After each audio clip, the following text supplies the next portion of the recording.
বিসমিল্লাহির রহমানির রহিম। গতকাল ডাকসু নির্বাচন হয়েছে। সেই নির্বাচনের প্রেক্ষাপটে ডাকসুর প্রতিষ্ঠার 1921 সালে ঢাকা বিশ্ববিদ্যালয় গঠনের পর এই 105 বছরের ইতিহাসে এমন একটি ঘটনা ঘটেছে যা এর চেয়ে নক্কারজনক ঘটনা আর কিছু হতে পারত না। স্বাধীনতার যেই ডাকসু থেকে স্বাধীনতার বীজ বপন হয়েছিল, স্বাধীনতা আন্দোলনের সবচেয়ে অগ্রণী ভূমিকা রেখেছিল বাংলাদেশ ছাত্রলীগ, ছাত্র ইউনিয়ন, যারা তখন এই স্বাধীনতা আন্দোলনে সবচেয়ে বঙ্গবন্ধুর পাশে থেকে ভূমিকা রেখেছিল। সেই ডাকসুতে স্বাধীনতা 54 বছর পর আজকে স্বাধীনতা বিরোধী পাকিস্তানের পেতার তারা ঢুকে গেছে। সেই প্রেক্ষাপটে আমার জীবনের অভিজ্ঞতা থেকে আমি কিছু কথা বলতে চাই। আমি যখন কুমিল্লা ভিক্টোরিয়া কলেজে 77 সালে ভর্তি হওয়ার পর 78 সালে সম্ভবত কলেজ ছাত্রলীগের সদস্য পদে ছিলাম। 1979 সালের এবং 1981 সালে দুনো বছরেই নির্বাচনে তখন সারা বাংলাদেশের একটা নিয়ম ছিল যে এই চট্টগ্রাম বিশ্ববিদ্যালয়, রাজশাহী বিশ্ববিদ্যালয়, এই ঢাকা বিশ্ব, এগুলোতে নির্বাচন, ছাত্র সংসদ নির্বাচন, সারা বাংলাদেশের এই বিভিন্ন ছাত্র সংগঠনের ছেলেরা এখানে আসতো, তারা নির্বাচনে প্রচার করত এবং নির্বাচন পর্যন্ত থাকতো। কিন্তু আমি 1979 সালেও এসেছি, 80 সালেও এসেছি ডাকসু নির্বাচনে। তখন আমাদের মুজিববাদী ছাত্রলীগ বলতো, আমাদের প্যানেলে ছিল এই ওবায়দুল কাদের বিপি পদে এবং জিএস পদে ছিল বাহালুর মজনু চিহ্ন। এই 80, 79, 81, 79, 80 দুনো সালেই আমরা নির্বাচনে হেরে গিয়েছিলাম।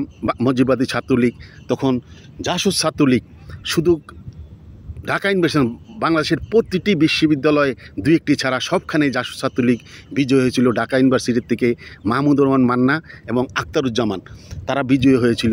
কিন্তু আমরা অনেক কষ্ট পেয়েছিলাম এই নির্বাচনে, কিন্তু এরপরেও স্বাধীনতার পক্ষের শক্তি জাসদ ছিল।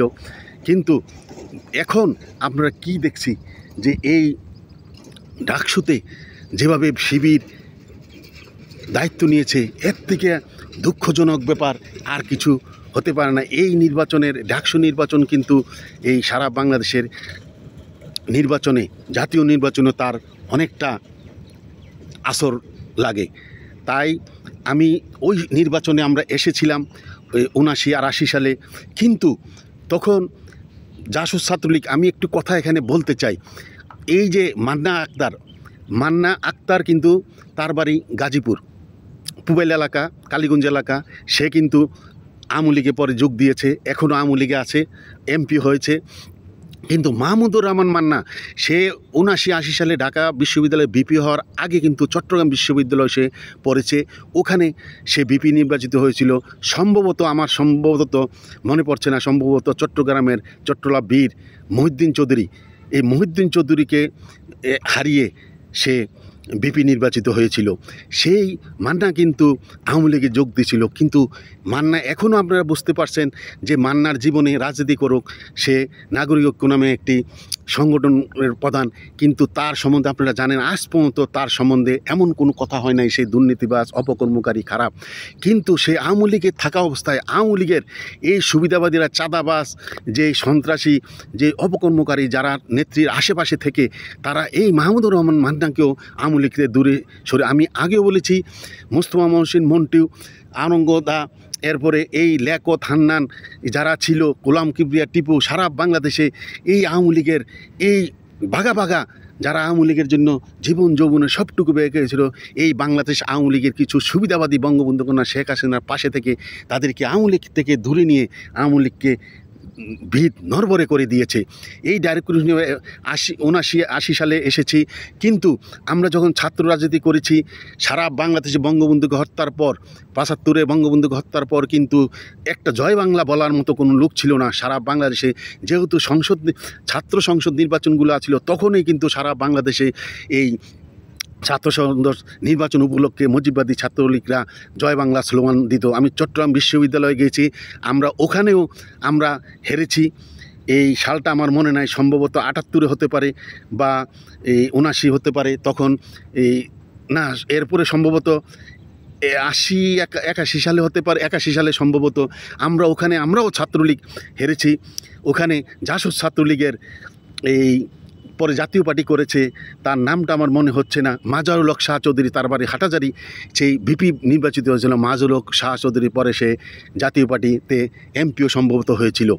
সারা বাংলাদেশে আমি চাঁদপুর কলেজে নির্বাচনে গিয়েছি, ওখানে জাসদ ছাত্রলীগ পাশ করেছে, এই নিয়াজ মুর্শেদ কলেজ বাহনবরে ওখানে গিয়েছি, ছাত্রলীগ পাশ করে সারা বাংলাদেশের এই জাসদ ছাত্রলীগ পাশ করেছে, তাতে কোনো দুঃখ ছিল না।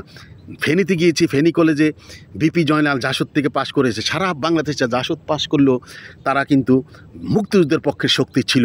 কিন্তু এখন যেই 15 বছর শিবির কোনো রাজনীতি করতে পারেন ঢাকা বিশ্ববিদ্যালয়ে, আজকে এই শিবির কত শোচনীয়ভাবে, ছাত্রলীগ নাই কিন্তু এই শোচনীয়ভাবে ছাত্রদলকে হারিয়ে তারা যে স্লোগান দিচ্ছে, যেই লন্ডন থেকে জানি নাকি সাদেক কাইম ডাকসুর বিপি, এর থেকে লজ্জাজনক আর কিছু হতে পারে না।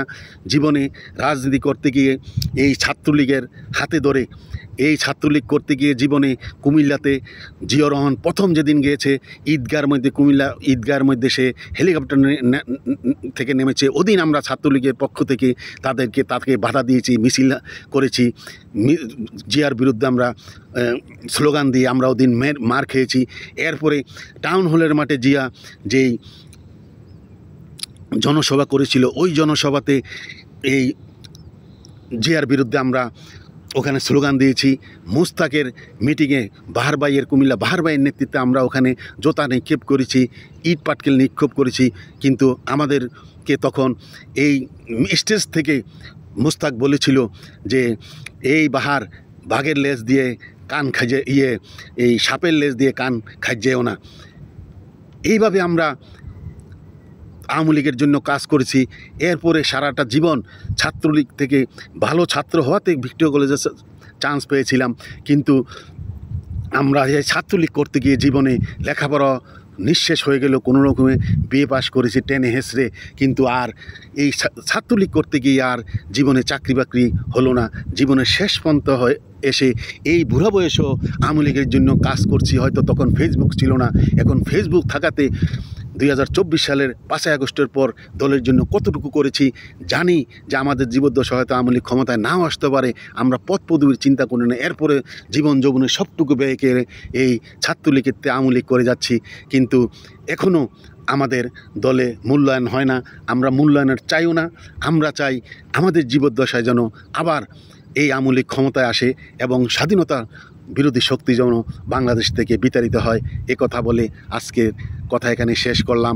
জয় বাংলা, জয় বঙ্গবন্ধু, জয় হোক বাংলার মেহনতি মানুষের।